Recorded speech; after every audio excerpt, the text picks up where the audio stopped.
Dice, hay quienes reparten y les es añadido más. Hay quienes retienen más de lo justo, pero vienen a la pobreza. El alma generosa será prosperada y el que saciare, él también será saciado. Amén. Siéntense, por favor, hermanos. Bueno, hablamos de un plan financiero que está compuesto de 5 aspectos, recuérdenmelos: diezmos, ofrendas, votos, primicias y obra social o ayuda a los necesitados o más desprovistos. Son 5 aspectos. ¿Para qué nos bendice Dios? Es decir, usted tiene un trabajo, tiene un taller, tiene un almacén, tiene cualquier negocio o una microempresa o una empresa, y usted recibe unas ganancias por cualquiera de esas labores. ¿Para qué lo bendice Dios? La Biblia es clara en eso. Dios nos bendice básicamente. Hay otras cosas que se pueden adjuntar, pero yo me voy a referir solo a 3 aspectos, 3 cosas para las cuales Dios nos bendice. Si el creyente acepta vivir en este plan financiero diseñado por Dios, él será prosperado económicamente con los siguientes 3 propósitos. Primero, proveer para el sostenimiento del culto divino. ¿Escucharon? Dios me bendice a mí para que yo provea para el sostenimiento del culto divino. Dios lo bendice a usted para que usted provea para el sostenimiento del culto divino. 2, Dios nos bendice para proveer para el sostenimiento y disfrute de la familia. ¿Sí?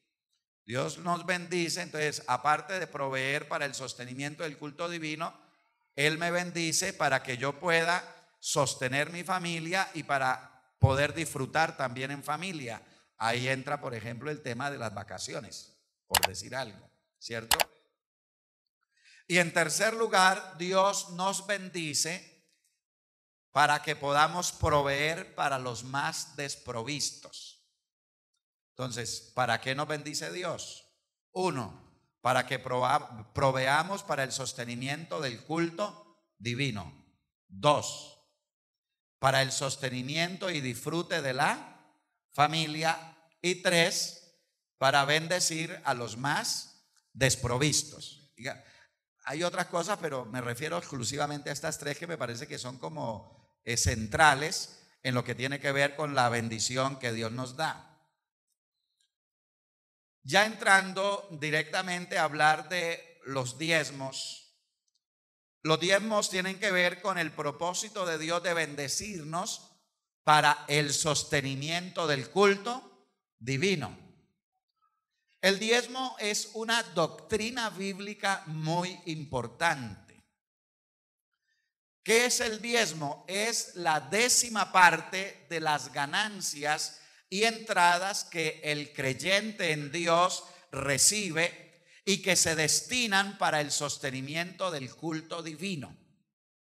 Esa 10ª parte es la devolución a Dios como una señal de gratitud y de fidelidad y de reconocimiento de Él como el creador y el propietario de todas las cosas.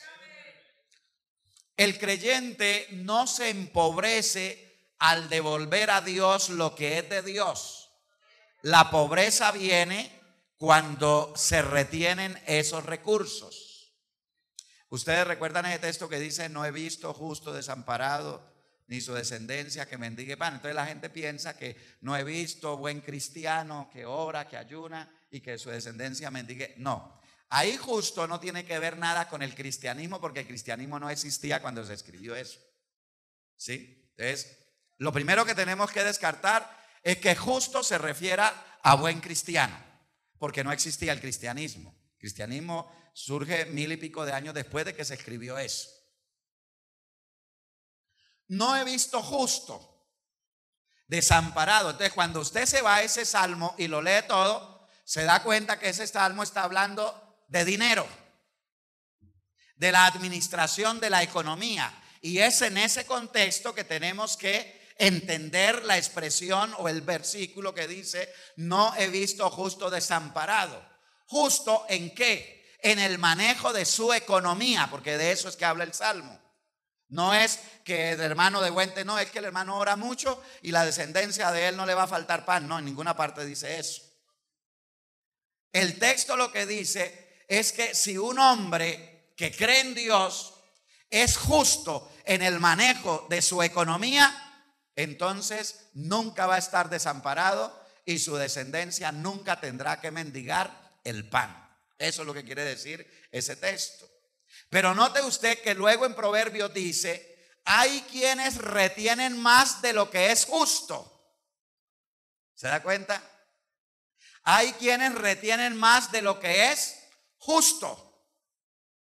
Entonces da a entender que hay algo que Dios espera de nosotros, que si nosotros lo retenemos, entonces estamos reteniendo más de lo que es justo. Y dice el texto: y vienen a pobreza. Estuve en Bolivia hace unos 7 años tal vez, charlando con un grupo de pastores allá. Justamente estábamos hablando de estos temas de la economía en la Biblia. Y entonces yo les hice una pregunta. El boliviano por naturaleza, la gente se equivoca con Bolivia. Cuando uno va a Bolivia, entonces le cambia la idea. La gente tiene la idea de que los bolivianos son muy pobres, pero resulta que tienen muy buena platica. En Bolivia vive la colonia más grande de japoneses que está en Latinoamérica. ¿Sí? Entonces ya se van dando cuenta por dónde van las cosas. Todo boliviano, el anhelo, el deseo de él es tener una Toyota Hilux. ¿Sí? Y ellos trabajan para su Toyota, así no tengan para comer. Entonces, ellos son muy dados a ahorrar. Yo pastoreé un hermano de Bolivia ahí en Buenos Aires, en la ciudad de La Plata, y vivía muy mal. Los hijos durmiendo en el piso, ahí en unas esteras. Y uno dice: hombre, hermano, pobrecito. Y hermano, ¿en qué trabaja? No, él en construcción. Los constructores en Argentina ganan muy bien, muy bien. Y un constructor argentino, él tiene su buen carro, él llega muy bien organizado a hacer su trabajo, y porque se paga muy bien. Pero entonces yo dije: el hermano es constructor, el hermano siempre tiene trabajo, pero el hermano vive mal. Entonces yo le pregunté, le dije: hermano, sería bueno que usted de su trabajito vaya pensando en comprarle una camita a sus hijos. Hermano, es que son muy pobres, que esto. Bueno, al fin nos fuimos haciendo amigos. Y un día me dijo: pastor, mire lo que tengo aquí. Y levantó una tablita del piso y tenía el ahorrito para comprar la Toyota Hilux. Pero los niños estaban durmiendo en el piso. Entonces ellos desarrollan una cultura de ahorro que los lleva casi al punto de la avaricia. Entonces ellos manejan una frase que es: si quieres tener, ahorra y prívate de muchas cosas. ¿Sí? Entonces les hice la pregunta a los pastores, les dije: hermanos, si uno quiere tener platica, ¿qué tiene que hacer? Y adivinen qué respondieron: ahorrar. Ahorrar. Les dije: no, en la Biblia funciona al contrario. Sí hay que ahorrar, no estoy diciendo que yo ahorro. Y ojalá usted tenga una cultura de ahorro y no espere a tener plata para comenzar a ahorrar. Desde ahora, con lo poquito que tiene, saque su ahorrito siempre, con un objetivo específico. Les dije: la clave no está, le dije, es todo lo contrario. En la Biblia, para que tengamos platica, se nos pide que demos. Es todo lo contrario, ¿se da cuenta? Más bienaventurado es dar que recibir. Hay quienes retienen más de lo que es justo y vienen a pobreza. Entonces, muchos de los que han recibido el evangelio con frecuencia se encontraban en la pobreza económica. Muchos de los que llegaron a la iglesia llegaron económicamente mal. Pero al conocer la doctrina bíblica del diezmo y comenzar a practicarla fielmente, se encontraron con que Dios, en su sabia providencia, les abrió caminos para que aumentaran sus ingresos, y es así como alcanzaron la prosperidad divina y hoy ya no viven más en la ruina económica. La Biblia dice: ciertamente el justo será recompensado en la tierra. Vuelvo a repetir, no el buen creyente, el justo será recompensado en la tierra. Es decir, el hombre y la mujer que maneja bien su economía, que la administra bien y que es fiel a Dios en el manejo de su economía, aquí en la tierra Dios lo recompensa. Sí, Dios lo recompensa. Aquí dice el texto bíblico que el Señor lo recompensa aquí en la tierra. Si usted da el diezmo que corresponde al Señor, Dios va a bendecirle. Aclaro algo, creo que tenemos algunas visitas esta noche, entonces les quiero aclarar que uno no se salva porque diezma. No voy a traer los diezmos para salvarme, no, porque la salvación no es por obras. Yo soy salvo y yo diezmo porque Dios me salvó, no para que me salve. ¿Sí me hago entender? Es diferente. Entonces, si usted no se ha convertido al Señor, no crea que por traer unos diezmos Dios va a escribir su nombre en el libro de la vida. No, para eso se tiene que arrepentir, para eso se tiene que convertir a Dios, para eso debe nacer de nuevo, bautizarse en el nombre de Jesucristo y entrar a formar parte del cuerpo del Señor, que es la iglesia. Pero los diezmos no lo salvan. Si usted no se convierte al Señor pero diezma, Dios lo va a bendecir económicamente, no lo va a salvar. ¿Sí me hago entender? Eso quiero que les quede bien claro. Y aquí estamos hablando hoy de la bendición económica. Entonces, Dios, como dueño de todas las cosas, pide que se le entregue la 10ª parte de lo que ganamos. Esa 10ª parte se la reserva a Él como propietario de todas las cosas. Le pongo un ejemplo. La persona trabaja un mes, se ganó 800,000 pesos. ¿Cuánto de esos 800,000 pesos le pertenece a Dios? ¿Cuánto? ¿Cuánto? Perdí estos 3 días de enseñanza, mano. ¿Cuánto le pertenece a Dios de esos 800 que usted se ganó? ¿Cuánto? Todo es de Dios. Pero es que todo es de Dios. Vengo diciendo desde el comienzo: de Jehová es la tierra y su plenitud, el mundo y los que en él habitan. Mía es la plata, mío es el oro, dice Jehová. Sí.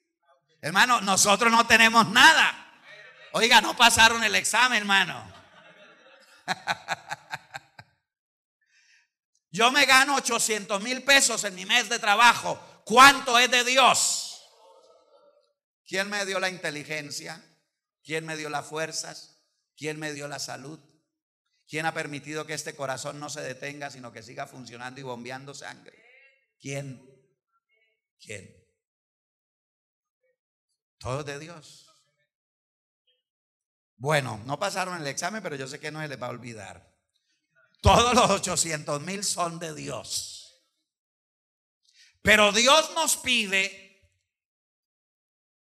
no nos pide todos los 800,000 para Él. Él no dice: bueno, ya trabajaste. Yo les voy a poner un ejemplo para que me entiendan mejor. Antes, ustedes saben que en la antigüedad existía el sistema de la esclavitud, ¿cierto? Desde el siglo III prácticamente hasta el siglo V después de Cristo era el sistema de producción que funcionaba en el entonces. Un esclavo le pertenecía al dueño.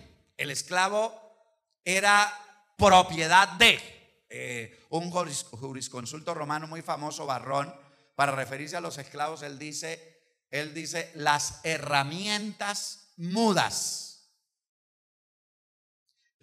Esas son la hoz y otros instrumentos de trabajo. Las herramientas mugientes, las bestias de carga.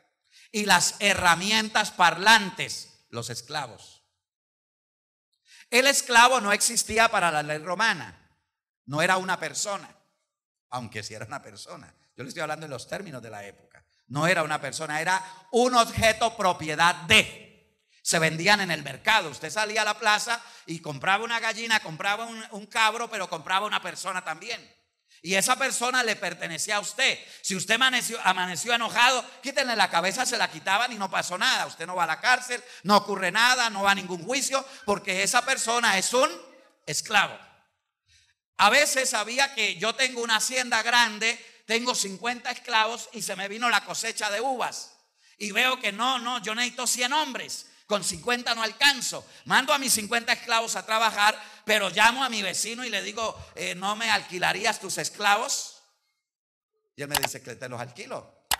¿Cuánto necesitas? Necesito 50. No tengo sino 20 libres. Bueno, entonces alquílamelos. ¿Por cuánto? Págame un denario al día por el trabajo de cada uno. El esclavo va y trabaja todo el día. ¿Y a quién le pagan? Pues al amo, al dueño. Bueno, ¿es verdad o no es verdad que Jesucristo es el Señor y amo de nuestra vida? O sea, ¿creemos o no creemos?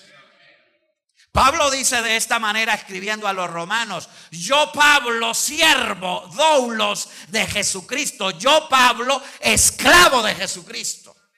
Y casi todas las cartas las comienza así.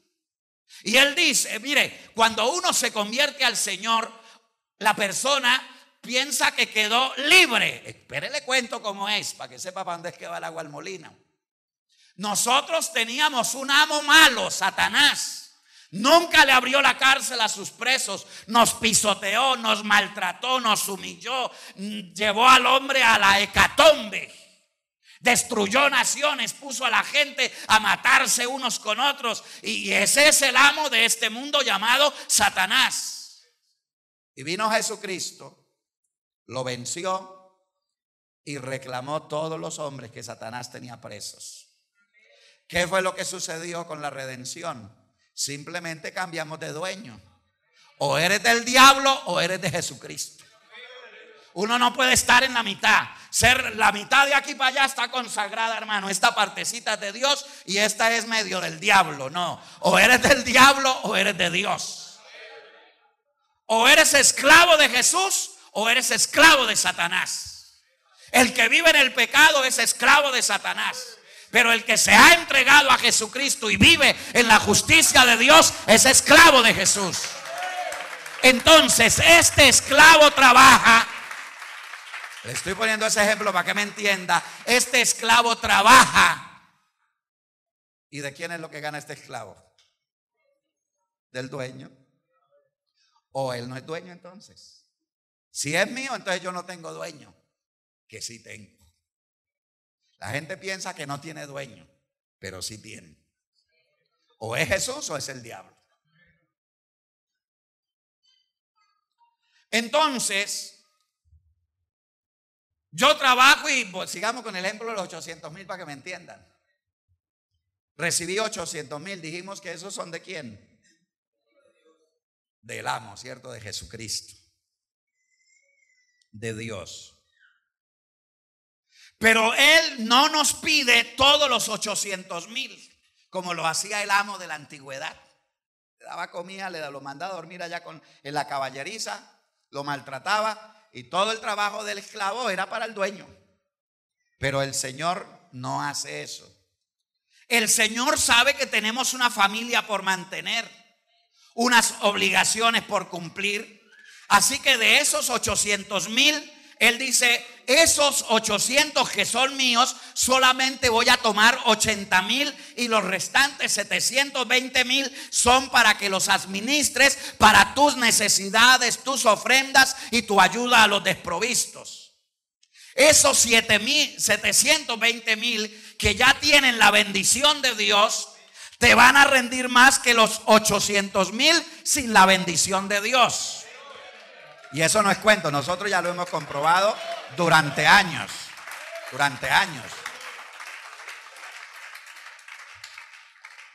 No es que el 90 es de nosotros y el 10 es de Dios. No. El 100% es de Él. Pero de las 10 partes que nos da, en su misericordia nos permite quedarnos con 9 y Él solo pide la 10ª para el sostenimiento del culto divino. El diezmo no es una ofrenda que damos. El diezmo es una deuda. Una ofrenda se da, pero una deuda se paga. Cada que usted recibe su bendición económica, debe tener la convicción que ese dinero le pertenece todo a Dios, pero que Él en su misericordia solamente le dice: apártame la 10ª parte y lo otro úsalo para el sostenimiento de tu familia y para que tengas que compartir con los que tienen necesidad. Diezmar no es dar. Diezmar es entregar o devolver a Dios lo que le pertenece por derecho propio. Los diezmos no se dan, los diezmos se pagan, se entregan o se devuelven, como usted lo quiera decir. Les voy a poner un ejemplo de la vida diaria. El taxista, yo no sé cuánto entrega un taxista aquí en Barranca. ¿No hay ninguno que sepa? ¿Cuánto entrega? 50 le entrega al patrón. Y a él le queda el resto. Si hizo y si no hizo, igual, ¿cierto? Entrega los 50. Yo fui taxista cuando estaba en la universidad para sostener mi estudio. Yo manejaba taxi. Tenía 18 o 19 años de edad. En ese tiempo, el patrón le decía a uno: del total que entre, me traes a mí el 70% por ser el dueño del carro y a ti te queda el 30%. Así que uno salía a trabajar y una noche de sábado que era bueno el trabajo, te hacías 100,000 pesitos. Entonces tú sabes que 70 eran para el dueño y 30 eran para el empleado. Usted no crea que yo llegaba por la mañana, porque trabajaba en las noches. Llegaba por la mañana a decirle al patrón: tome, patrón, ahí le doy estos 70. ¿Sí le estaba dando 70? Yo no le estaba dando nada. Le estaba entregando lo que le corresponde a él por ser el dueño del carro. ¿Sí me hago entender? O no sé si lo estoy enredando. Entonces, no le estoy dando nada porque él es el dueño. Le estoy entregando lo que le corresponde por ser dueño. Entonces, note usted que si la persona trabaja en el campo, entonces le dicen: bueno, sembró una cosecha de yuca. Entonces le dicen: bueno, 3 son del patrón y una para usted por haberla sembrado y haberla cuidado. Otros dicen 4 para el patrón, que es lo que llaman a la 5ª parte, y una para usted por su trabajo. Dios hace todo al contrario con nosotros. Él es el patrón y se queda con el 10% y a nosotros nos deja el 90%. ¿Sí va entendiendo cómo es? Él es el dueño y Él nos dice: bueno, como dueño, entonces para sostener el culto divino me dejan el 70 y el 30 para ustedes. No, Él es demasiado bueno, Él es demasiado generoso. Gloria al Señor Jesús. Entonces, Él está pidiendo como dueño, a través de su palabra, como patrón que es, como el dueño de todas las cosas. Él dice: de lo que recibas, solo sepárame de 10 partes, sepárame una y tú te puedes quedar con las otras 9 partes. Ahora, el diezmo no es nuestro. Yo voy a dar mis diezmos. No, yo no doy ningunos diezmos. Yo recibo la bendición del Señor y hay una parte que por derecho propio le pertenece a Dios. Esa yo no la toco. Recibí mi mesada, mi dinero, de una vez 10% se sacó porque eso no me corresponde a mí. Hay hermanos que reciben su bendición económica y comienzan a sacar todos los gastos: luz, agua, colegio, mercado. Y a lo último dice: ay, pobrecito Dios, no alcanzó para darle los diezmos. Señor, toca para el otro mes. Eso, no, yo tengo una deuda ahí, hermano, con el Señor, como el coro de qué día, ¿no? Todo se lo debo a Él. No ofrenda ni diezma. Entonces, hay gente que trata de jugar a las vivezas con Dios y comienza a hacerle cuentas a Dios. No, es que me tomé un agua, es que estaba haciendo un calor y me tomé un agua, descuénteme allí el agua porque... Y le descuenta el agua a Dios y le descuenta. Me decía hace unos días una hermana, me dijo: hermano David, ella tiene una empresita y tiene 30 empleados. Ni tan empresita, ¿cierto? Y entonces ella me dice: hermano David, yo descuento lo de la nómina antes de sacar los diezmos. ¿Está bien o está mal? Y yo le hice esta pregunta: ¿quién le da para pagar los empleados? Digo: uy, hermano David. Bueno, ella se fue y no pudo. No, es que son mucha plata. Y es que hizo cuenta, dijo: no, hasta ahora el Señor me ha bendecido. Resulta que ya cuando estaba a punto de quebrar el negocio, fue a buscarme de nuevo. Hermano David, esa situación que tengo, ya no tengo ni para pagar la nómina. Entonces yo le hice la pregunta. Le dije: ¿usted puso en práctica lo que le enseñé el otro día? Dijo: uy, no, hermano, lo que pasa es que me puse a hacer cuentas y la verdad. Le dije: bueno, por eso ahora no tiene para pagar, para que usted entienda que el que le daba para que pagara a los empleados era él. ¿Sí? No, hermano, es que la camioneta me gasta llantas. ¿Y quién le da para las llantas? Y nos ponemos a hacerle cuentas a Dios. No, hermano, lo que pasa es que imagínense, tengo estos gastos. ¿Y quién le dio para esos gastos? Si Dios no nos diera para eso, nuestra empresa, nuestro negocio no funciona. Se nos va al piso. Entonces yo tengo que ser consciente que si todo es de Dios, todo es de Dios. Ahora, si usted ya diezmó una parte, usted compró una casa, a ver, le pongo un ejemplo: compró una casa en 100 millones y la vendió en 120. Entonces usted no tiene que diezmar de los 120 porque supone que esos 100 ya estaban diezmados. Usted diezma de los 20 de ganancia. ¿Sí me hago entender? ¿Sí? Entonces yo sí les aconsejo que cuando se trate de eso no se pongan a hacerle tantas cuentas a Dios, porque Dios no hace eso con nosotros. Él no se pone a descontarnos a nosotros. Dice: bueno, ¿usted cuántos años es que lleva respirando? A ver, pásele un descuentico, ¿cierto? Nos mata ahí de una vez. Quedamos fritos. ¿Sí? El creyente fiel no debe hacer eso de ponerse a hacerle tantas cuentas al Señor. El diezmo lo debemos sacar de la entrada total sin descontar nada. Lo primero que uno saca es el diezmo y después vienen las otras cuentas de inversiones, gastos, deudas, etcétera. Vuelvo a decir, ¿qué tal si Dios nos midiera con la misma regla para bendecirnos?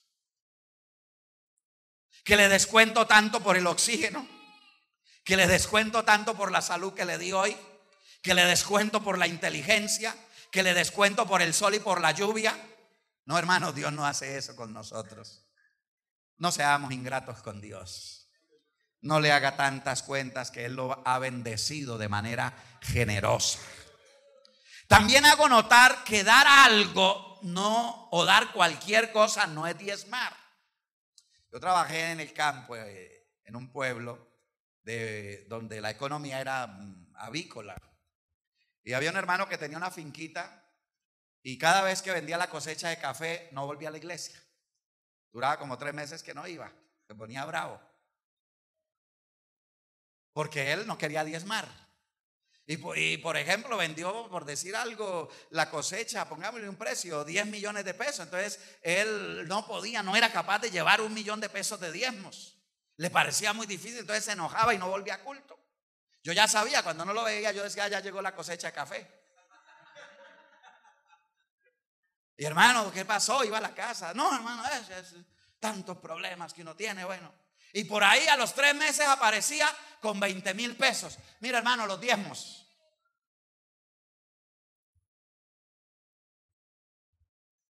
¿Qué le parece esa actitud con Dios? Porque el asunto es que la gente piensa es en los hombres, en las personas. ¿Sí? Vuelvo a repetir, dar algo o dar cualquier cosa no es diezmar. El Señor espera que se le entregue lo que le corresponde. Entonces, si yo recibí 1,000,000 de pesos y llevo 30,000 de diezmos, ¿llevé lo que el Señor espera que yo lleve? No. Hermano, ahí están los diezmos. Eso es lo que quedó después de que hice las cuentas, lo que me sobró. Respecto a los diezmos, Dios estipuló la porción que a Él le corresponde. Eso no es una decisión nuestra. Nosotros no podemos cambiar el porcentaje, ni subirlo, ni bajarlo. Dios estableció el 10% porque Él es el dueño. Y Él es el que tiene la autoridad para decidirlo. Por allá una vez destituimos un pastor por falsa doctrina y otras cosas raras allá, entonces tuvimos que destituirlo. Y él estaba muy enojado, entonces dijo, no, pues para que sepan voy a montar mi propia iglesia. Y por ahí como a 2 cuadras de la iglesia que teníamos en ese sector, alquiló un garaje y le puso un nombre y le escribió un letrerito en la puerta: aquí solamente cobramos el 5% de diezmos. ¡Qué belleza! Salió más generoso que Dios. Y hay gente que piensa que esto es así, pero esto lo estableció Dios. Es opcional el diezmo, es decir, diezmo si quiero, si no quiero, si puedo, si no puedo. La Biblia enseña que el diezmo es cosa consagrada a Dios y ya no es para el uso del administrador que por su trabajo recibe 9 partes de las 10 totales. La 10ª parte es separada para cumplir los propósitos de Dios en el establecimiento de su reino entre los hombres. Dios es dueño absoluto de todo y es apenas justo, lógico y razonable que Él tiene derecho de reclamar la porción que le corresponde como propietario. La Biblia de Reina Valera dice: indefectiblemente diezmarás. Otra versión dice: fielmente diezmarás. Es decir, no fallen ni una sola vez con sus diezmos. Quedarse con el diezmo es quedarse con algo que no nos corresponde, que no es nuestro. Traer los diezmos al Señor no es algo opcional, es un acto de honradez, es un acto de gratitud, es un acto de fidelidad. Ahora suponga, volvamos al caso del taxi. Usted se compró un taxi y usted le puso un chofer y le dice 50, porque me dijeron, ¿no? Bueno, cuadramos la tarifa, son 50 todos los días. Y el hombre va y trabaja y viene y guarda el carro y se va, y usted dice: mira, no me entregó nada, tal vez por la mañana. Bueno, esperemos por la mañana a ver. Y el hombre llegó, sacó el carro y se fue a trabajar y no le dijo nada. Y vino por la noche y lo guardó y tampoco le dijo nada. Y ya lleva 8 días así. ¿Usted qué hace? Usted es el dueño del carro. Entonces usted le dice: oiga, fulano, que es que ya van 8 días y usted no me ha entregado la tarifa. Ah, no, es que me tocó pagar la luz, me tocó pagar el colegio de los niños, el niño estaba mal de ropa y me tocó comprarle una mudita, así que no me alcanzó para darle nada a usted. Esa es la metodología que maneja el que no diezma, ¿sí? Porque él piensa que es algo opcional y que es si le alcanza, si puede. Pero ¿qué está haciendo ese señor? Yo le estoy poniendo un ejemplo concreto de la vida diaria para que me entiendan. Supóngase que él decide, el patrón le dice: bueno, pero ¿qué pasó que no me traes el diario que me corresponde? Yo soy el dueño, yo invertí una plata en ese carro. Y usted me aparece que no me trae nada. Dice, no, señor, es que yo a usted no tengo que entregarle nada. ¿A usted qué le pasa? ¿Está loco? ¿Cajo yo soy bobo? Para ir y trabajar y traerle la plata aquí a usted. ¿Sí se da cuenta? Todos esos razonamientos los hace la gente. Pero ya vea usted que en el contexto de la realidad no resulta lógico. Si creemos verdaderamente que Dios es el dueño de todo, entonces es apenas lógico que a Él se le entregue lo que Él como dueño ha estipulado que le pertenece. De tal manera que si esa persona hiciera eso, no entrega nada, y entonces el patrón le dice, no, fulano, entonces déjeme el carro ahí. Y se fue sin darle el diario de una semana, que serían ¿cuánto? 7 por 5, 350,000 pesos. ¿Qué pasa con los 350,000 pesos? Se quedó con lo que no era de él. Ahora tiene una deuda con el patrón. Y si no se los paga, ¿qué pasó? ¿Ah? Apenas le quitan el empleo nomás. Si no los paga, se los. Por allá escuché la palabra fea. Lo robó. ¿Sí o no? Ustedes se han dado cuenta que la Biblia dice, me habéis robado, dice Jehová. Y entonces los judíos dijeron, Señor, nosotros lo hemos robado a usted, pero ¿qué vamos a robar nosotros a Dios? Imposible que robemos a Dios. Sí, señores. En vuestras diezmos y en vuestras ofrendas me habéis robado. Entonces, fíjese usted que el asunto de los diezmos va más allá de lo que nosotros a veces consideramos. No diezmar es rebelarse contra el señorío de Jesús. Es decir, usted no es dueño de nada, yo me mando, todo lo que yo tengo es mío. Es rebelarse, es declararse dueño y no mayordomo. No diezmar es atribuirnos el mérito de lo que tenemos y es ingratitud hacia Dios. No diezmar es un menosprecio hacia el ministerio de nuestro pastor. Hay hermanos que son de mucho besito con uno. No, aquí en Argentina, en Colombia no se dan besos los hombres, ¿no? Es que en Argentina el saludo son 2 besos. Mi papá es bien santanderiano, así como yo. Y cuando yo vine de Argentina a visitarlo, él me dio vueltas y al final me dijo, mijo, ¿es verdad que allá los hombres se besan? Entonces yo le dije, sí, papá, 2 besos, en cada mejilla un beso. Pero en la iglesia, le dije, sí, más en la iglesia que afuera, le dije yo. Entonces yo llego y me encuentro el hermano, Dios le bendiga, cada cachete un beso. Y él me mete un beso a mí también en el cachete mío. Y él dijo, sí. Y mijo, ¿usted también lo besa? Le dije, sí, claro. Dijo, bueno, todo sea por amor a la obra.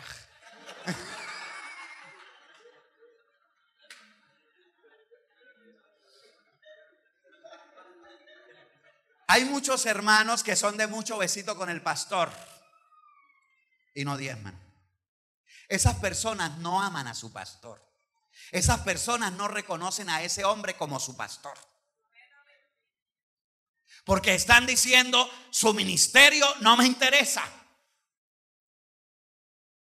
El asunto, hermanos, no es de palabras bonitas. El asunto es de verdades, de realidades. ¿Qué es lo que yo soy en verdad? ¿Soy o no soy cristiano? ¿Cuán frecuente debe darse el diezmo? Debido a que el diezmo es la 10ª parte de todos nuestros ingresos, usted debe separar esa 10ª parte de todos sus ingresos y traerlos al templo. Si usted cobra semanalmente, separe el diezmo semanalmente y deposítelo la próxima vez que venga el culto en el alfolí, o entrégueselo a los que les corresponde tomarlos. Si usted cobra quincenalmente o mensualmente, lo mismo aplica. Si recibe a diario, entonces sepárelo todos los días. Y una vez que venga al templo, póngalo en el alfolí. Tenga su sobrecito ahí. Y recibió que hay hermanos que dicen, hermanos, que a mí me pagan todos los días, o yo como trabajo al diario, yo entonces me llega el fin de semana y no tengo para los diezmos. No, le pagaron, saque y pongan el sobrecito de los diezmos. Eso es muy práctico. No aplace sacar sus diezmos. No se ponga a gastárselos pensando que después lo paga, porque eso ya lo metió en el terreno de la infidelidad. Y yo quiero decirle que Dios no es prestamista. Escúcheme lo que voy a decirle. Si una persona le presta a usted al 10%, es un agiotista, ¿cierto? Y eso es ilegal. Y ahorita creo que salió o va a salir una ley para combatir ese tipo de usura. Ahorita los intereses no están tan caros. Hay entidades que están prestando al 1, 1.1 hasta el 2%. ¿Sí? Pues yo quiero decirle que es tan delicado el asunto de los diezmos, que si yo me tomo los diezmos prestados, Dios me cobra al 20%. No sé si sabían eso o no. En la Biblia dice que cualquiera que tomare los diezmos, cuando los devuelva, debe ponerle la quinta parte más. Ahora sí creo que me entendieron, porque lo que habían leído era la quinta. Eso es el 20%. Imagínense si va a quebrar uno o no va a quebrar debiéndole diezmos a Dios. El peor negocio que puede hacer un cristiano es endeudarse con diezmos. No, Señor, después le pago. Y no los paga nunca porque no va a poder.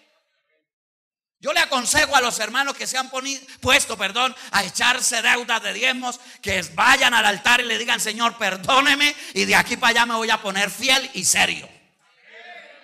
Sí, porque si no sigue aumentándole. Y hermano, y con ese interés. Mire, es tan delicado lo de los diezmos, que usted dice, le nacieron 10 pollitos, y usted dice: este es el diezmo. El más bonito que usted dice: este es el diezmo. Y resulta que con el paso de los días, por allá vino el zorro y le agarró el gallito, ya estaba formadito, y usted se lo logró arrancar, pero le quedó una patica torcida. Y el animalito quedó todo lastimado. Usted lo cuidó, y sí, el de los diezmos toca cuidarlo. Y lo cuidó. Y usted después dice: voy a llevarle el pollito del diezmo al hermano Josué, pero ese pollo así todo chenguito como estaba para llevárselo al hermano, y me da pena.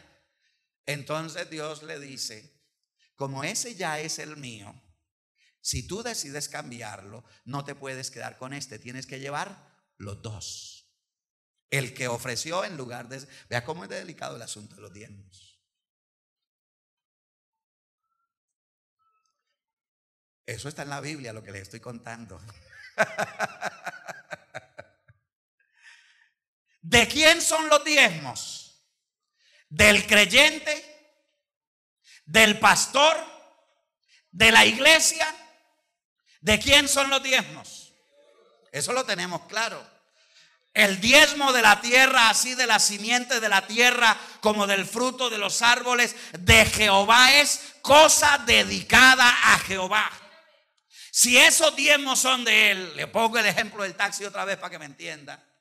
Usted dice: no, pues que son 50 que me toca entregarle al patrón, pero yo me encuentro con el hermano Josué. Y yo digo: y hermano Josué, yo lo veo que está como necesitando algo. Toma, hermano, los 50.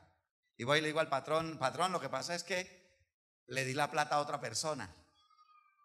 ¿Yo puedo disponer de lo que no es mío? Yo no puedo disponer de lo que no es mío. El creyente no puede disponer de los diezmos porque no son de él. Él debe entregarlos donde le corresponde hacerlo. Hay creyentes que se creen más misericordiosos que Dios y desvían sus diezmos a otras congregaciones que ellos creen que son más necesitadas. No llevan sus diezmos al alfolí de la iglesia local donde tienen su membresía, sino que los usan para dar ayudas a otros creyentes o a pastores que están trabajando en lugares difíciles.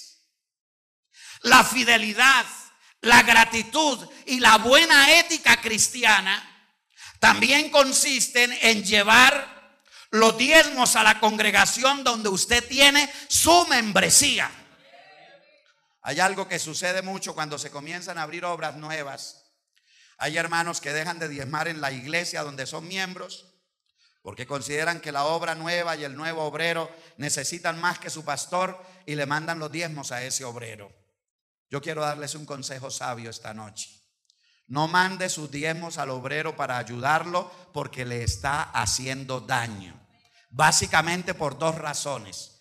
Primero, Dios debe formar a sus ministros enseñándoles la dependencia divina. Y dos, es una falta de ética y es un acto de deslealtad del obrero recibir diezmos de ovejas de otro redil. Si usted no lo sabía, sépalo. Eso le resta a él autoridad moral para enseñar la doctrina de la mayordomía y de la dependencia divina. Usted no le está haciendo ningún favor. Yo llegué a Pereira, estaba en Argentina y estaba haciendo una gira misionera por el sur del país. Y llegué a una iglesia en Pereira, prediqué. Y había un hermano cantante ahí que me di cuenta que tenía como muchos fans. Cuando el hermano fulano va a cantar, amén, y el hombre famoso. Y él pasó y cantó, y bueno, la gente gritó, amén, aleluya. Y cuando se terminó el culto, él me dijo, ministro, necesito hablar con usted. Sí, hermano, con mucho gusto. Es que oré a Dios y Dios me puso en el corazón, me habló el Señor y me dijo que usted es el hombre. Entonces yo le dije, ¿para qué soy bueno? Digo, hermano, resulta que yo hace 3 años no diezmo en la iglesia donde yo asisto. Y Dios me bendice mucho. Yo hago mi gira, yo vendo y la verdad he ahorrado los diezmos de 3 años. Y cuando yo me venía para acá, misionero de Argentina, el hombre para llevarle los diezmos. Aquí los tengo en mi bolso, hermano David. Y sacó un sobre de Manila. Después, cuando miramos la cantidad, habían más o menos unos 20 millones de pesos. Entonces me dijo, hermano, esto es para usted. Le dije, un momento, hermano, ¿qué es lo que usted me está entregando? ¿Una ofrenda? No. Mis diezmos de más de 3 años, o 3 años, o 2 años, no recuerdo bien. Yo le dije, hermano, ¿usted es miembro de una iglesia? Me dijo, sí, claro, asisto, creo que era la octava, no me acuerdo, la octava de Pereira. Y yo le dije, hermano, si estos son diezmos, llévelos a la iglesia donde usted asiste. Hermano, es que el Espíritu Santo me habló. Le dije, mijo, lo que pasa es que yo ya estoy viejo y yo ya sé cómo obra Dios. Y Dios no hace eso. Pero hermano, es que Dios me dijo. Le dije, no, señor, no sé cuál Dios le diría, porque el Dios al que yo le sirvo no hace eso. Entonces él se enojó, me dijo, ay, hermano, no me juzgue. Yo le dije, no le estoy juzgando. Si se siente juzgado es usted. Le dije, pero yo eso no se lo puedo recibir. Llévelo a la iglesia donde usted asiste. Hermano, y es que no le es de bendición. Le dije, no, señor, no me es de bendición. Eso yo lo tengo claro. ¿Sabe qué hizo de la rabia? Como el rin de acuajo. Vino y los puso en la banca allá donde yo estaba y dijo, ahí le quedan, y se fue. Y yo me quedé encartado ahí con esa plata. Yo dije, ¿y ahora yo qué hago con esto? Y entonces ya me atreví a abrir el sobre y dije, uy. Llamé al pastor de la iglesia local, le dije, hermano, venga. Sí, hermano David, ¿qué necesita? Le dije, viejo, le dije, ¿usted conoce al pastor de la octava? Me dijo, sí, señor, hermano fulano. Hágame un favor. Me le entrega este sobrecito a él. Hágame el favor y cuenta cuánto hay ahí. Porque yo quiero saber cuánto hay ahí. Y contó 20 millones y algo. Anoté por allá en una hojita que llevaba en mi agenda. Y le dije, hermano, entréguele al hermano de la octava. Yo lo llamo a él la otra semana para saber si le entregaron la platica. A la semana lo llamé, porque esto es serio. Hermano, por allá, ay, hermano David, imagínese que tenía a la niña en la clínica. Hermano, no podía sacarla porque no tenía platica. Le hicieron una operación de no sé qué cosa. Y pedí por estado por un lado, le rogué al uno, le rogué al otro y no me llegaba nada. Y le clamé al Señor, dijo, y me llega el lunes en la mañana el pastor de la segunda con unos diezmos que se los iban a dar al misionero de Argentina. Pero él dijo, no, eso le pertenecen al varón de Dios que está allá. Digo, hermano, y pude sacar a mi hija de la clínica. ¿Se van dando cuenta cómo funciona esto? Un joven me escribió a mi correo, un joven ingeniero bien pagado de una multinacional que pastoreé en Argentina un tiempo. Quiero hacerle una pregunta. ¿Los diezmos se deben pagar en la misma congregación donde uno asiste o se pueden distribuir entre otras congregaciones donde uno quiera apoyar porque son más pobres? Lo pregunto porque estoy por pagar unos diezmos de valor importante. Vean la respuesta que le escribí. Pues la forma como lo manejamos en la iglesia del Señor, escucha, es que el creyente diezme todo en la congregación a la que él asiste, pues es ahí donde él tiene su membresía. Si un pastor u obrero recibe diezmos de un creyente que es administrado por otro pastor, entre nosotros los pastores es visto y nos es enseñado en la ética ministerial que es un acto de deslealtad y falta de ética pastoral. Es como si te alimentaras en un restaurante bueno y te vas a pagar a otro porque te parece que necesitan más.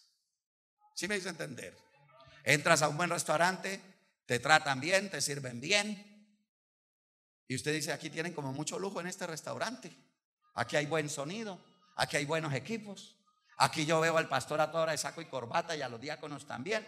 Aquí yo veo que hay como mucha platica. Entonces me voy a pagar en el restaurante de al frente que me parece que son más pobres.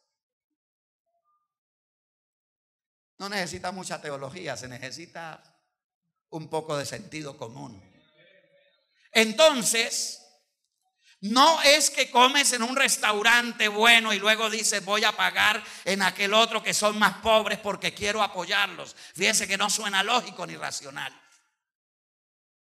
Si uno desea ayudar o apoyar otra congregación o a un pastor, debe hacerlo no con los diezmos, sino con una ofrenda personal. ¿Se acuerdan que esta mañana les dije que es fácil ayudar con la plata de otro?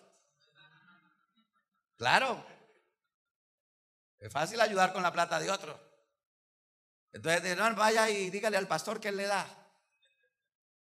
Y la persona llega allá y le timbran a uno en la casa: es que me mandó la hermana fulana que usted aquí me puede ayudar. No es que no nos guste ayudar, pero en la iglesia hacemos las cosas en un orden. Si uno desea ayudar una obra nueva o a un pastor que está comenzando o al ministro de otra congregación, no lo haga con los diezmos, sino con una ofrenda personal. Aprendamos a hacer lo que dice la Biblia: no demos por necesidad, demos por obediencia a la voz del Espíritu Santo. Sin embargo, el dinero que entra al alfolí por diezmos no queda en su totalidad en las manos del pastor. Ahí tenemos un alfolí. Entonces la gente piensa que, y que luego él llega y entra y abre y mira todo esto que hay aquí. No.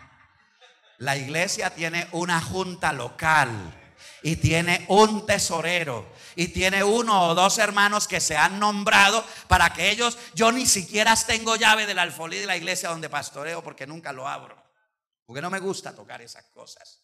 Allá yo tengo un hombre de mi confianza, 3 hombres de mi confianza, y ellos abren el alfolí, le dan gracias a Dios, llevan los dineros, los cuentan y comienzan a hacer los siguientes descuentos. Entró 1,000,000 de pesos. Entonces el pastor es el primero que diezma. Entonces el tesorero le saca el 10% de diezmos. Ahora le quedaron ¿cuánto? 900. A esos 900 le saca un 7%. ¿Para qué? Nosotros tenemos una asociación mutual de pastores que se llama Corpentunida. Y estamos tratando de tener un ahorrito para que cuando un pastor ya por la edad o por salud sale en uso de buen retiro, no se vaya con las manos vacías, sino que todos hemos puesto una partecita ahí para que cuando ese anciano enfermo o ya muy anciano no puede ministrar. Por allá en el sur había un pastor que los hermanos venían: hermano fulano, tal cosa. Mijito, no le escucho, hábleme más duro. Hermano fulano, ¿qué tal cosa? Más duro, mijo, que no le escucho. Hermano, oiga, respéteme, no me grite. Y ya estaba muy anciano. Entonces hablaron con él los directivos: hermano, porque ella no se retira y porque estamos perjudicando a la iglesia, se perjudica a usted. Y ese anciano, entonces él recibe de esa corporación un dinero para que él pueda terminar de pagar la casita que estaba pagando, o para que él pueda montar un negocito pequeño o algo así. Recibe algo, un 7%. ¿Cuánto va ahí? 17%. Aparte de eso, no sé cuánto quedaría porque ahí ya pierdo la cuenta. Quitarle el 7% a 900,000, algún matemático así 830 más o menos. De esos 830 le quitamos otro 5%. ¿Para qué es ese 5%? Resulta que tenemos un fondo a nivel nacional que se llama Fondo de Nivelación. ¿Qué es eso? Resulta que hace años, los que salimos a trabajar hace más de 20 años, pues ya salíamos con una pequeña ayuda. Cuando yo fui a Tona a comenzar la obra, yo recibía 45,000 pesos de ayuda que me daban conquistadores pentecostales. Pagábamos 40,000 de arriendo y nos quedaban 5,000 para comer en el mes. Pero el Señor nunca nos faltó con nada, no me estoy quejando. Les estoy contando cómo era que se trabajaba. Y nosotros felices haciendo el trabajo. Que nos pagaran el arriendito estaba bien. Los que entraron a trabajar antes que nosotros, no había ni arriendo ni ayuda de nada. Mi hijo, váyase para tal pueblo y le tocaba irse a jornalear para poder levantar la comidita para la mujer y para los hijos y predicar en las noches. Pero como la iglesia ha ido creciendo, entonces a uno de nuestros ancianos se le ocurrió pensar y dijo: ¿y por qué no tratamos de, entre todos los pastores del país, poner un 5% para que ninguno de nuestros ministros reciba menos del salario mínimo legal vigente? Y comenzamos todos a mandar ese 5% y se reunió una buena cantidad, de tal manera que el salario mínimo está en 685,000 y nuestros obreros nuevos están recibiendo 820,000. ¿Se da cuenta cómo es esto? Entonces, no tenemos en el país ni un solo pastor. Somos 4,200 y pico de pastores. No tenemos ni uno solo que reciba menos de lo que recibe un empleado que recibe el salario mínimo legal vigente. No tenemos. Si algún pastor le ha dicho a usted otra cosa, hermano, no le está diciendo la verdad. Perdóneme que se lo digas. Sí, porque a veces, lástima, tenemos gente así, ponen cara larga y de angustia. Mano, es que yo no recibo nada ya. Mínimo recibe 820,000 pesos. Y aparte de eso, la iglesia le paga la salud, que son 197,000 pesos. O sea que prácticamente está recibiendo 1,000,000 de pesos. Y aparte de eso, no paga el arriendo porque vive en la casa pastoral. ¿De dónde sale eso? De ese 5%. Ahí en cuánto vamos, en un 21%. 22, en realidad 21 si no hace bien las cuentas.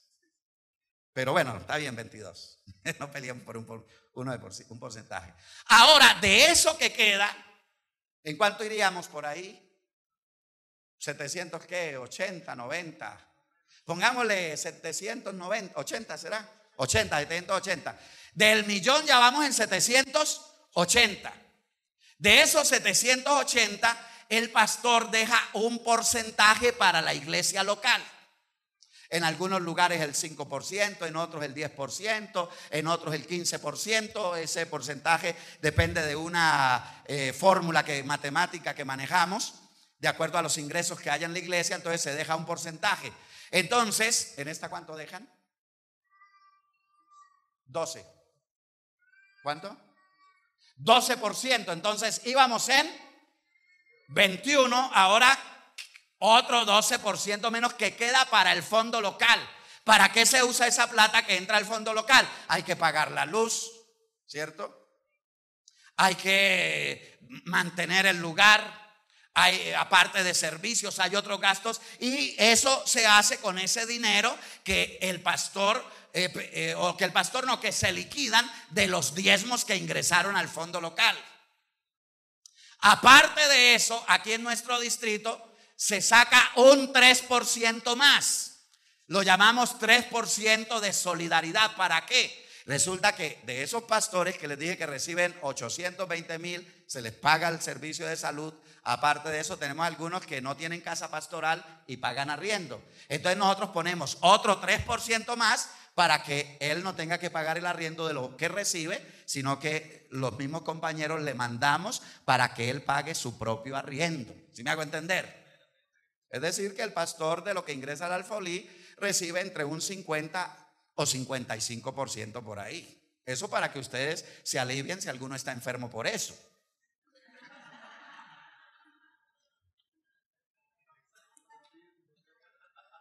El sistema financiero de nuestra iglesia está diseñado de tal manera que los diezmos que ingresan a una iglesia local se distribuyen para dar apoyo a los pastores de todo el país que son de bajos recursos financieros y para apoyar a las obras más pequeñas en el país. Porque es que a veces se escuchan, uy, el hermano fulano que está en tal iglesia, esa gente no comparte nada. Bueno, ustedes ya saben que sí. Y aparte de eso, nosotros siempre estamos ayudando. Después de sacar todos esos descuentos, uno ve que hay un pastor con una necesidad, que se le enfermó un hijo, que lo tienen en el hospital y yo lo llamo, hermano, ¿y cómo va con el niño? No, hermano, que aquí luchando y necesito 700. Bueno, pase por aquí, yo se los doy. Eso no lo estamos diciendo aquí para decir que somos algo, sino para que ustedes entiendan cómo manejamos la plata. Sí, no tenemos nada que ocultar. Entonces,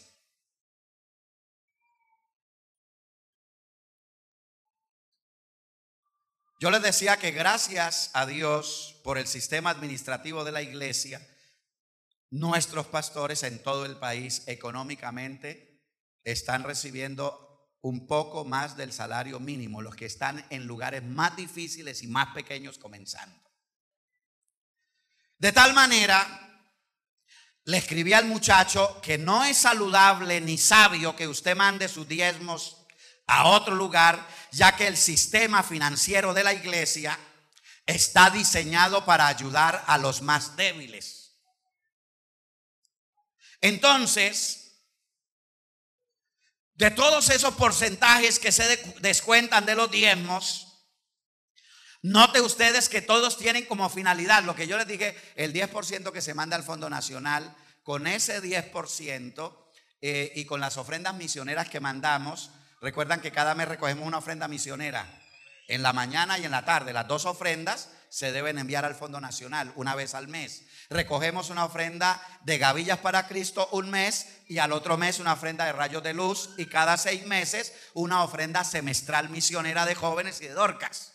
Esas ofrendas se van al nacional, de allá nos devuelven el 50% para la administración del distrito. Es decir, yo tengo que ir a posesionar un pastor. Entonces hay un fondo en el distrito para que yo pueda sacar los viáticos de ahí para ir a hacer ese trabajo de administrar. Un miembro del consistorio de ancianos tiene que ir a visitar la obra en el extranjero. Entonces ese 10% que mandamos de diezmos y las ofrendas misioneras contribuyen a que nuestros directivos nacionales puedan dirigir la iglesia, puedan tener lo necesario para la administración. Y no estamos hablando de una iglesia pequeña, estamos hablando de casi 4,000 congregaciones en el país y casi 60 obras misioneras distribuidas en los 5 continentes. Y Dios nos ha provisto para toda esa administración que se hace. Gloria al Señor. Entonces, ¿para qué deben usarse los diezmos según la Biblia? La Biblia dice: he aquí, yo he dado a los hijos de Leví todos los diezmos en Israel por heredad, por su ministerio, por cuanto ellos sirven en el ministerio del tabernáculo de reunión. Usted dirá, sí, pero eso era de la ley. Pero en el tiempo antes de la ley había un sacerdote, Melquisedec, y a él Abraham le entregó los diezmos de todo. Entonces quiere decir que los diezmos están destinados para eso, para el sostenimiento del culto divino. Con los diezmos, ya dijimos, se sostiene la obra nacional y se administra la obra internacional, se administra la obra en el distrito y ayudamos en el sostenimiento de nuestros compañeros de trabajo. Yo sé que es mucha información. Yo le he estado orando a Dios estos días antes de venirme para que nos dé la capacidad de procesar todo eso. Tranquilo que si están muy recargaditos, ya voy a terminar, yo en unas 2 horas. No, ya vamos a terminar. Si están muy recargaditos, no se preocupen, que el Señor va permitiendo que eso lo vayamos decantando de a poco, porque esta es la palabra de Dios lo que estamos hablando. Así que usted no se preocupe mucho. Eso de a poco uno, ahora entendí, ahora, lo que dijo el hermano el otro día, ahora lo entiendo. Eso funciona así. Entonces, dijimos que los diezmos son de Dios, pero Él los dio a los que ejercen el ministerio santo. Sin embargo, los levitas también debían sacar el diezmo de los diezmos. Eso ya lo expliqué. De pronto alguno dirá, hermano, pero eso es en el Antiguo Testamento. Pablo en el Nuevo Testamento dice: ¿acaso no tenemos derecho de comer y beber? Está hablando como ministro. Es un derecho del ministro dedicarse solo al ministerio santo. Y esto implica que los ministros en la iglesia primitiva no se dedicaban a trabajos seculares aparte de la obra, a excepción de Pablo, que no era un pastor sino un misionero. El sostenimiento del pastor es distinto al sostenimiento del misionero. Los misioneros que vamos a un país a trabajar, yo tenía una congregación ahí en Buenos Aires, unos 80 bautizados habían ahí, nos reuníamos unas 120, 130 personas, un grupo hermoso, y ellos diezmaban, pero yo no tocaba esos diezmos, porque a mí me mandaban ustedes todos los meses una ayuda. Entonces yo les salía gratis a los argentinos, pero a ustedes les salía carito. Y eso es lo que dice Pablo. Los corintios se enojaron con Pablo y dijeron: hermano Pablo, él los estaba pastoreando, y le recogieron una ofrenda y él dijo: no, señor, a mí no me nada. Entonces, pero hermano, a los hermanos de Macedonia le recibe a los hermanos de tal parte, y a nosotros nos recibe. Dijo: mientras yo esté aquí de misionero entre ustedes, mi gloria es salirle gratis a ustedes, aunque le salga caro a las otras iglesias. Cuando me vaya de acá a otro lugar, allá sí mándenme. Así el sostenimiento del misionero. Pero el pastor sí debe ser sostenido con los ingresos que se generan en la iglesia local que él administra. Entonces, pregunta Pablo: ¿quién fue jamás soldado a sus propias expensas? Usted se mete al ejército y entonces le pelaron la cabeza y luego le dicen: bueno, vaya y consiga plata para el fusil, ¿cierto? Y vaya y consiga plata para las botas. No, el Estado le entrega todo lo que él necesita, le da su entrenamiento, lo capacita y lo dota de todo lo necesario, porque nadie es soldado a sus propias expensas. ¿Quién planta viña y no come del fruto? Usted sembró una cantidad de viñedos y llegó ahí, usted dice: uy, no, qué ganas de comerme una uvita, pero no puedo. No. Usted tiene la finca allá donde trabaja y arrancó una mata de yuca y fue y se la comió, ¿cierto? Eso no hay ningún problema. ¿Quién planta viña y no come de su fruto? ¿Quién apacienta el rebaño? Le estoy leyendo la Biblia, esto no es poesía mía. ¿Quién apacienta el rebaño y no toma de la leche del rebaño? ¿Sí o no? Digo esto solo como hombre. ¿No dice esto también la ley? Porque en la ley de Moisés está escrito: no pondrás bozal al buey que trilla. Habían hombres malos que cuando comenzaban a trillar, entonces el animalito, él iba trabajando y él sacaba la lengua y agarraba una ramita y se la comía, y otra ramita de trigo y se la comía, y algunos decían: no, ¿qué le pasa a este buey?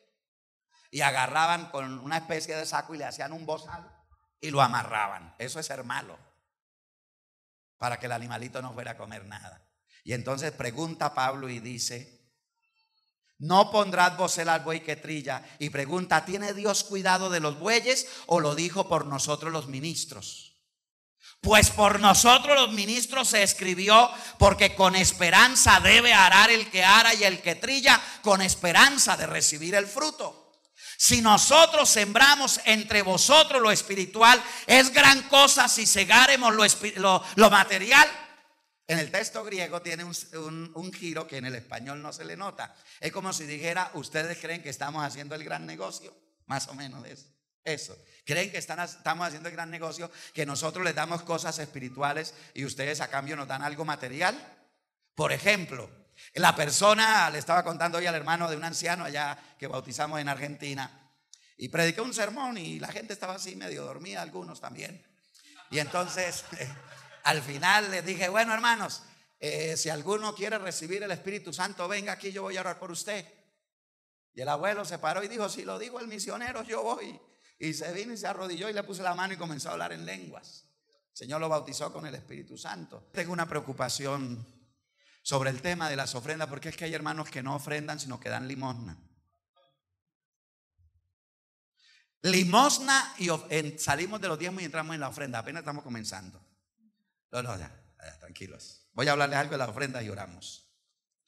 Ofrenda o limosna. Estos dos términos son opuestos en significado. La limosna tiene el sentido de una dádiva, pero en un tono peyorativo y un tanto miserable. Es decir, yo poderoso le doy al pobre que no tiene. Eso es una limosna. También es importante notar que este término limosna es contrario al pensamiento bíblico en relación con Dios. Esa es la razón por lo que en la iglesia del Señor no se colectan limosnas sino ofrendas. Porque en la ofrenda se engrandece a quien es ofrendado. En la ofrenda Dios es el grande y el hombre es el pequeño que lo engrandece a él. En una limosna el sentido es contrario. Es una dádiva donde el grande socorre al pequeño. Así que estas dos palabras se contradicen en propósito y en su sentido. No se debe confundir ofrenda con limosna. A Dios no le damos limosna. Él espera recibir no lo que nos sobra. Él espera recibir una porción adecuada de la bendición que nos ha dado. Y le pongo un ejemplo. En la casa somos ahora 4. Cumplo años, compramos una torta pequeña para los 4.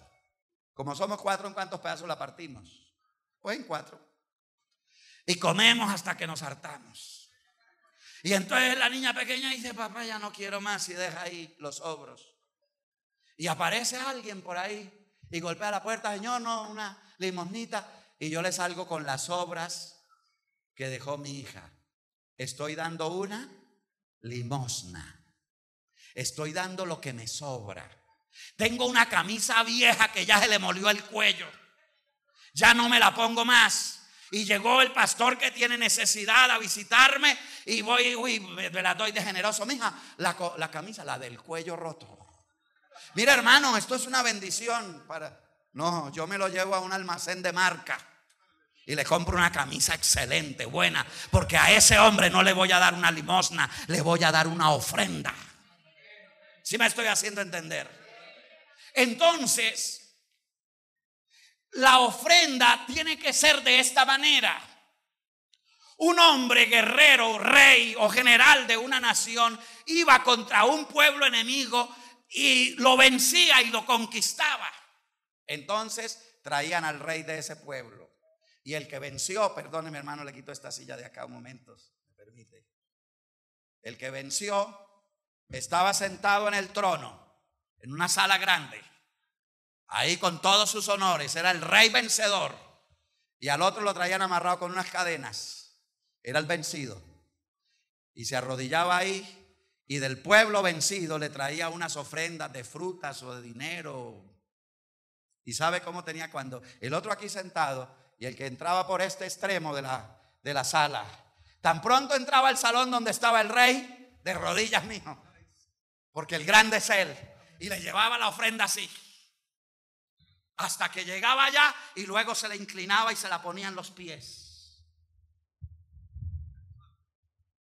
Eso es dar una ofrenda. El rey era engrandecido por el que había sido vencido. Cuando nosotros venimos al culto y traemos una ofrenda, y hermano fulano y hermana fulana recojan la ofrenda y metemos la mano y buscamos el billete y la moneda más pequeña y el billete más viejo que tenemos, ¿qué le estamos dando a Dios?